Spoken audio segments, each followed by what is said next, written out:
Brooklyn Independent Television. Caught in the Act is supported in part by public funds from the New York City Department of Cultural Affairs in partnership with the City Council. Coming up, a Caught in the Act mixtape. Daddy Longlegs leads a kind of retro musical revolution. Now I'm on a mission to destroy rock and roll. I just want to get rid of everything that's been done. 1, 2, 1, 2, 1, 2, 3, 4. Jazz pianist Joel Holmes in rehearsal with friends. Classically trained composer Matt Marks is a musical whirlwind, sampling songs, playing the ukulele, and writing pop operas. Circling the musical globe with House of Waters, a trio that defines the term world music. Everything from South American music to American jazz to folk music of Romania to West African music to Indian classical music. But they don't stop with music. This is something we built in our backyard. It's little extracurricular activities. This is called a bower. They're all caught in the act. Art in Brooklyn.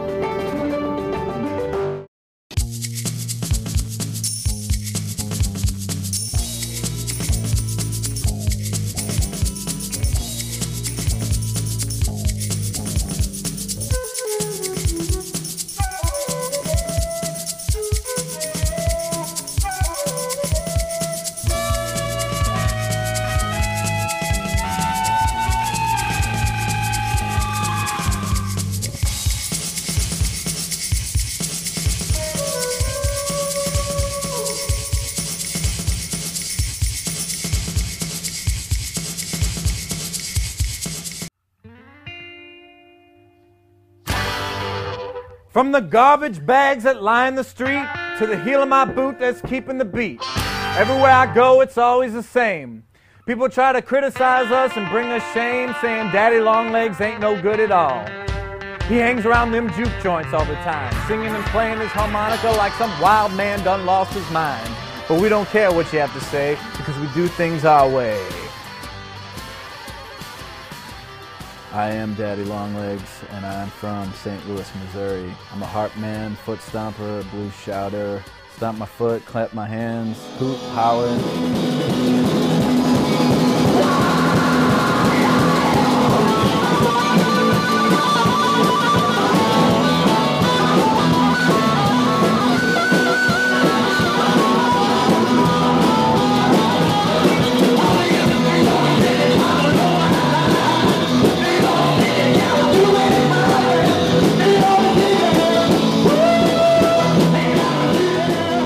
People always tell me that our shows are like a spiritual experience.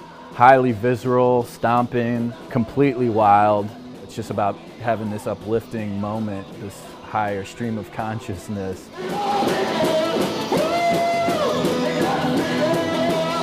When you really put everything into that first second of that first song, you could feel immediate audience response, and once you feel that, you just run with it, and that's, you know, gives you the momentum for the entire show. One of my favorite parts is when we work out on something like a free-form freak out and just bring the house down. And people just aren't used to seeing it anymore, you know. When Daddy Longlegs comes together and we're on stage and we're playing a top volume, it's another level of happiness, you know. The place where I come from and the place that I live now is totally influential on my music, on my writing, the entire attitude of it. We are about New York, and the thing about New York is it's this mecca. I mean, to me, I almost consider it the capital of the world.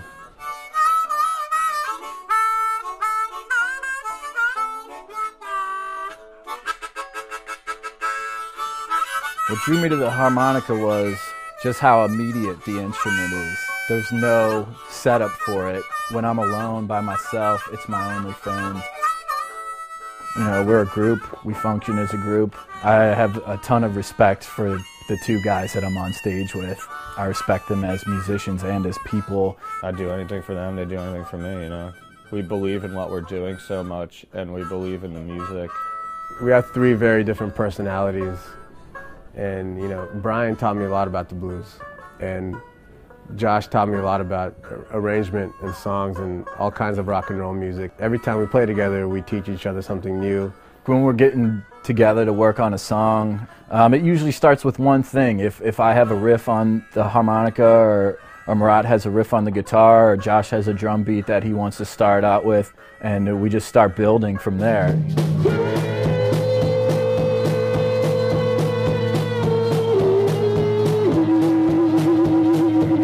What we do, I think, is completely unique. We're taking influences from all our different backgrounds, from punk rock and pub rock to roots and blues and even folk music, gospel.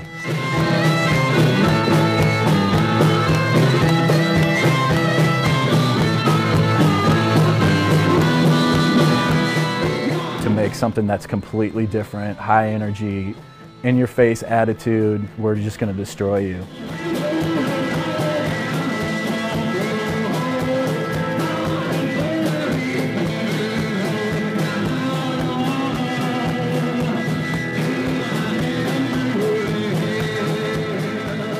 Now I'm on a mission to destroy rock and roll. As shocking as that may sound to some people, like, I just want to get rid of everything that's been done and rebuild it back from the bottom up. Like, I want to destroy rock and roll as it stands, rhythm and blues as it stands.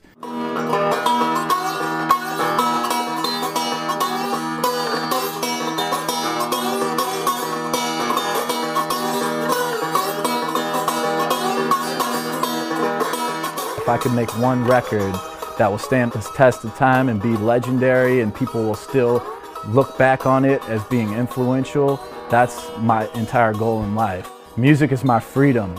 That's how I know how to be free. That's how I know how to be a human being.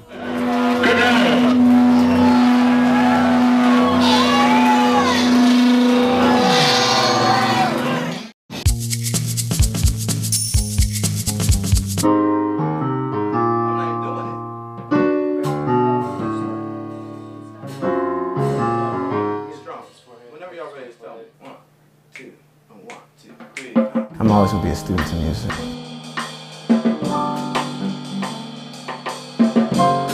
My name is Joe Holmes. I am a jazz pianist from Baltimore, Maryland. I've been living in New York City for 3 years now, Brooklyn, New York. I play jazz piano, but in general I just play music, different styles, from gospel to hip-hop, R&B, neo-soul, salsa, Afro-Peruvian, and straight-ahead jazz, traditional, solo, ragtime music, just a whole lot.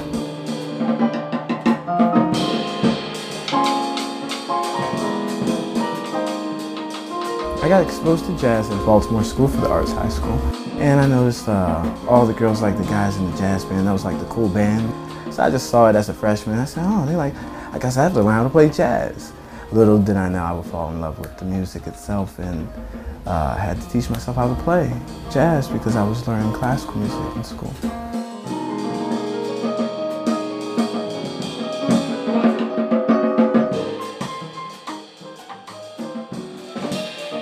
Weeks ago I was in Chile, and that's like my second home now, and there are over 100 jazz musicians there. And I just found out this trip that there were the first recordings of jazz and original compositions were back in the 1940s. They take the music personal, and I knew that, saw that similarity, North American jazz, because there's the different styles, you know. So I did a live CD recording for my friend Augustine Moya, saxophone player. And I did a lot of little gigs locally, you know, and also a festival down in the South.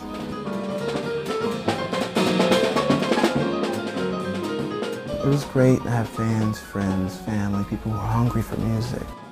The government has sent me around as a jazz ambassador to countries they want to build stronger ties with.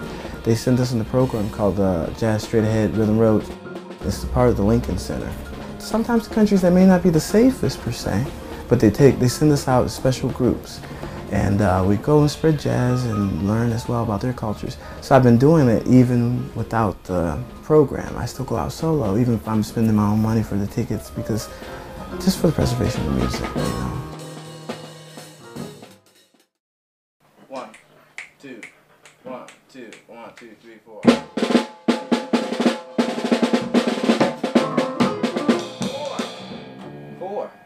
1, 2, 3, 4.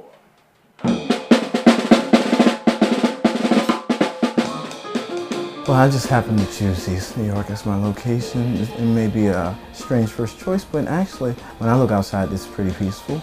It's nice and safe, and well, my area is, and very relaxed. I can get away from all the chaos and everything. So, but that chaos is needed as well.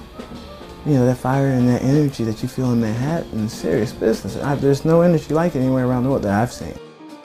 New York is, well, let's just say Brooklyn is the home of many jazz musicians. We have a little group, we call it the Greenhouse Effect, and basically what we're doing is jamming, working out our ideas that you can't necessarily do at a jam session at night because a lot of people want to play, and you have a time limit. We had Joe Blacks on the drums, and we had Matt Clifford on the bass. Here we're kind of free to work on songs that we want to work on, stop, talk, listen to a song, learn it together. So now we're going to have more musicians, horn players and singers come over and join ideas. Then I'm going to have several piano players come over and we do things. Just kind of bring the community tighter in Brooklyn.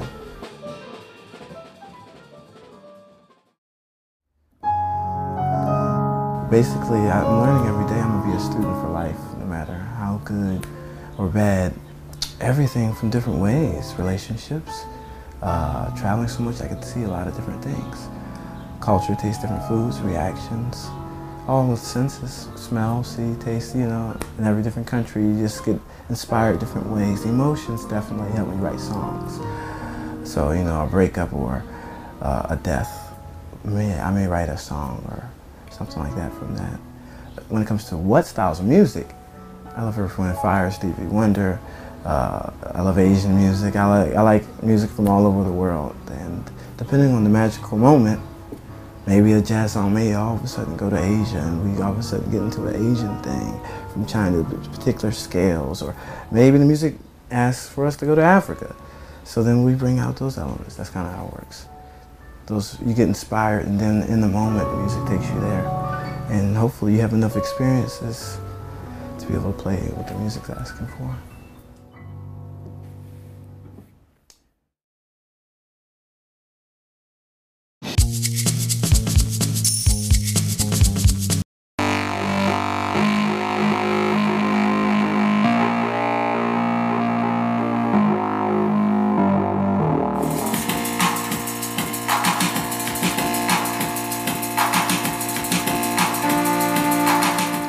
I'm originally from Los Angeles, California, a town of Downey. I left there when I was 18 and went to upstate New York at the Eastman School of Music. My family wasn't musical at all. They're actually race car drivers. I was into cars, but I was not really good at it.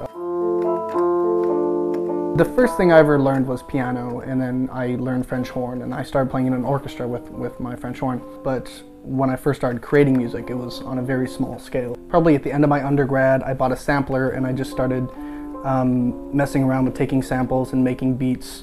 Gradually that moved from being my only mode of expression to eventually feeling comfortable enough to write for humans.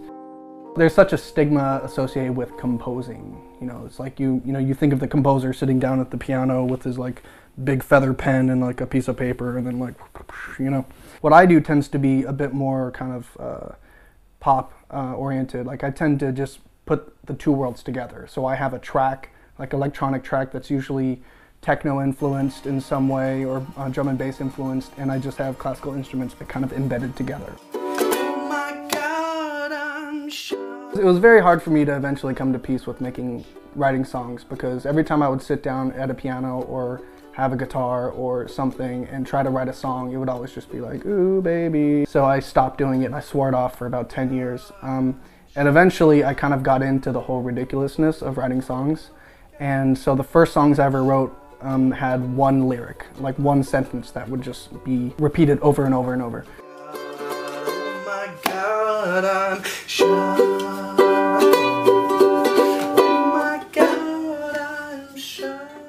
A lot of what I like working with kind of comes from my remixing days. Juxtaposing these kind of emotionally fraught pieces in a way that is often tender or uplifting or or sometimes something that's very uplifting, but done in a way that may be kind of a little more dirgy and sad and kind of morose. To me, it's a way of examining those feelings and examining my own emotions and reactions to this in a therapeutic way, because often the music's kind of pretty and nice and it's therapeutic, but what I'm singing about is something terrifying. I don't have any fun on my own. If you want to have fun, fall in love with me. If you want to have fun, fall in love with me, with me, with me, with me, with me. I don't want you, I don't want.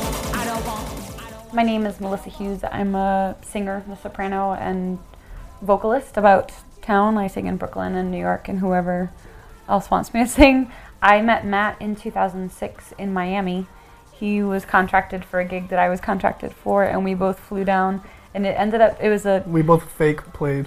It was a PBS Christian, like Tim Janis, over-the-top pop special, like pop crossover. I fake played French horn and she fake sang. Lip-synced vocals. We thought we were playing for real, but they used cans. And we started collaborating pretty, I would say, within maybe 6 months of getting together.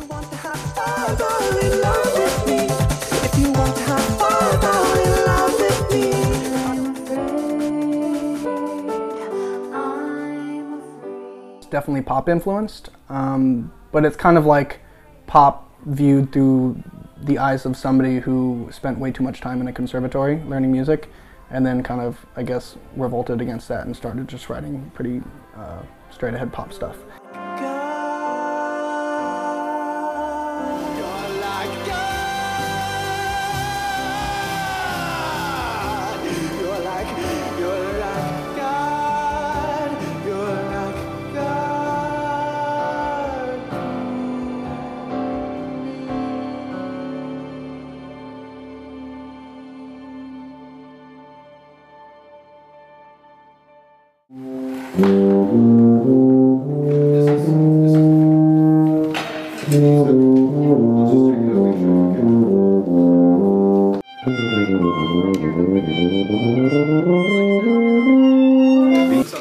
Oh, you have, I don't have that working, sorry. Oh, let's just do 32. Let's just do, or 37, let's do 37. 37? Yeah. Okay.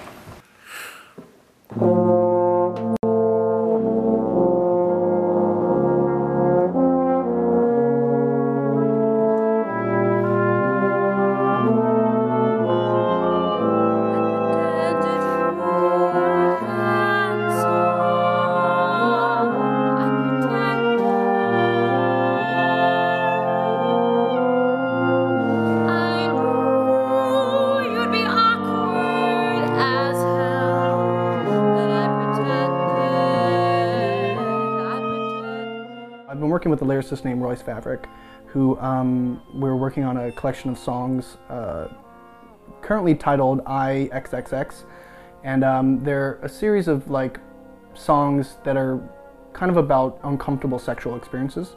And the song that we're going to hear is called I Pretended, and it's about a girl in the aftermath of a kind of depressing, kind of letdown of a sexual experience. And just talking about how she pretended to enjoy it, she pretended to, make the guy feel like he was a better lover than he actually was, and all this stuff like that. So it's a very psychological, kind of twisted song. But I wrote the song for Melissa Hughes and the Brooklyn Brass Quintet.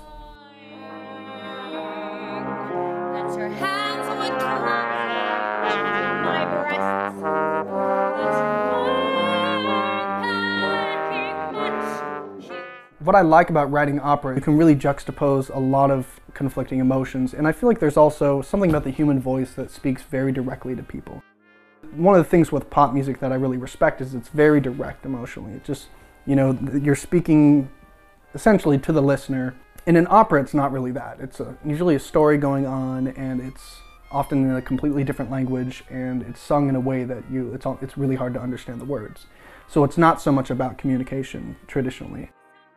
What I've been doing with pop music and opera is kind of trying to bring back that communication into it. Try to make the emotional message, the dramatic message, just way more direct so that it impacts the people,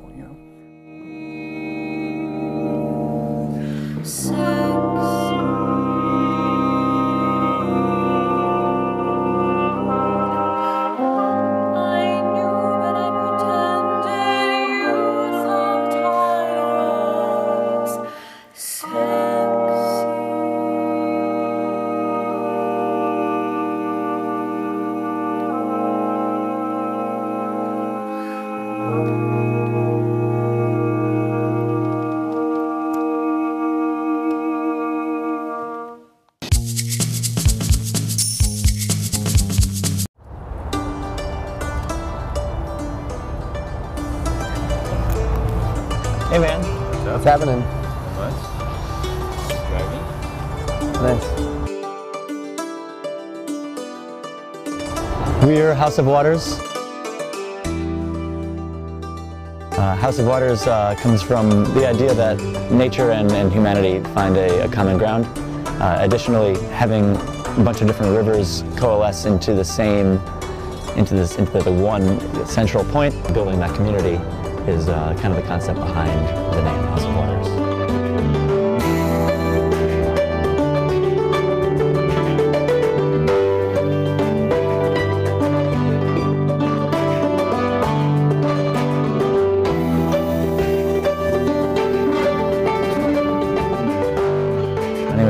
I play the hammered dulcimer. I've been playing since a little kid. I really enjoy it. Most of the music in the States with the dulcimer is American folk music and classical music. So that was my background for a long time until I started getting into world music, which is how I met these guys.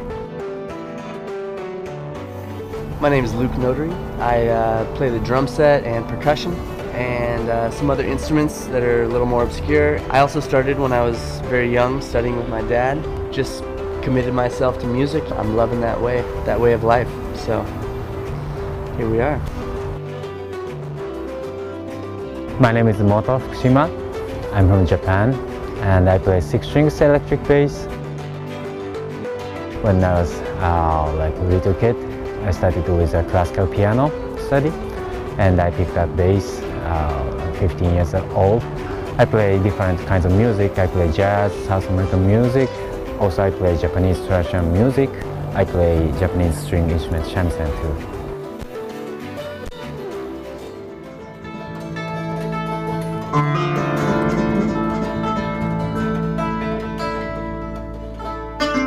So we all met maybe 5 years ago, kind of in the New York music scene, and we met and we knew kind of instantly that we had a very good chemistry together. Since then, we've been writing original music and sharing all of our experiences and just bringing it into what we believe is a very true sound, very accessible sound to a lot of people. We've done 2 records. Our first CD, Elsewhere, came out in 2008, and our second CD, Piece the Coats, came out in 2009. The third album is kind of, I think, the amalgamation of all of what we have brought to the music table, at least this far. We've been moving around and traveling around the world. I've been in India for the past 1.5 years, studying music out there. Luke's been touring with Cirque du Soleil for the past 1.5 years. Moto's been in New York and playing with great jazz guys here and South American guys here. And being able to combine all of these influences into a new composition, into a new album, we've been able to not only just travel to these places, but listen to as much as possible. Everything from South American music to American jazz to folk music of Romania to West African music to Indian classical music. The range is infinite. And playing the instruments that we play and having the ears that we have grown, we've been able to incorporate a lot of this, what we've enjoyed from these musics, into our own music, while still keeping it honest to who we are.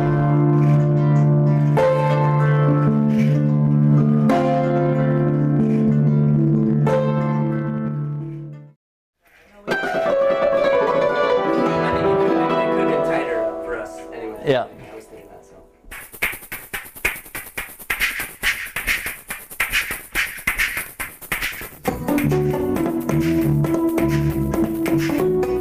Our composition is very interesting because it sounds like very traditional, but also it's very pop and modern.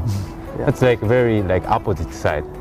So some people say like, oh, it sounds like my country's music, right? People say so many times. Yeah, but it's like no nationality. It's really the us, you know, music from the us.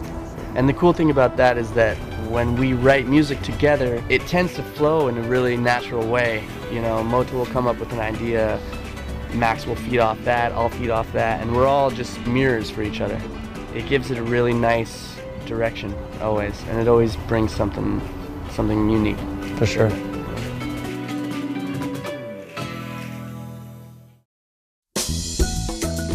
This is, you know, we're all musicians, but sometimes we like to do other kind of art forms just as a different kind of outlet, you know.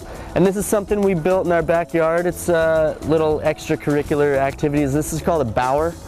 There's these little birds called bowerbirds, and they build these elaborate nests on the ground. So basically we decided to build a life-size, human-size bower. It's a place of meditation, practice, worship, you know, however you want to do it. It's all about the weaving and the thatching, and it's all handmade. One thing we love to do is bring dancers and other artists into our show because we have a fun time feeding off of other art forms, painting, dance, whatever it may be. All these people who are friends of ours, who are super talented, we can mesh with them. And that's what Brooklyn really has to offer, this wide community. Even if they're a painter or a dancer or a sculptor, they're all out there trying to meet as many people as they can, including people within a different artistic genre. So being able to incorporate them into our show is really inspiring. We have like a different outputs, but inside probably we have similar kind of motivation. We just chose music, he chose dance. Freddie chose painting. But we have same inside. The same heart. Yeah.